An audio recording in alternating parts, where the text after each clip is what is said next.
కర్నూలు జిల్లా అచ్చంపేటలో అప్పశివ ఆధ్వర్యంలో 63 జంటలకు సామూహిక వివాహాలు జరిగాయి. స్థానిక ఎమ్మెల్యే డాక్టర్ చిక్కుడు వంశీకృష్ణ నూతన వధువరులను ఆశీర్వదించారు. ఇటువంటి కార్యక్రమాలు చేయడం చాలా గొప్ప విషయమని ఆయన పేర్కొన్నారు.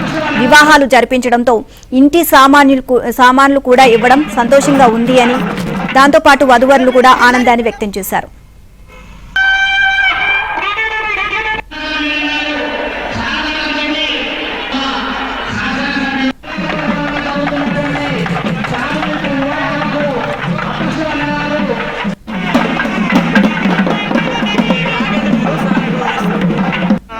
మేడం ఒకసారి మేడం సార్ మీదేమన్నా ఉంటే మేడం ఇక్కడ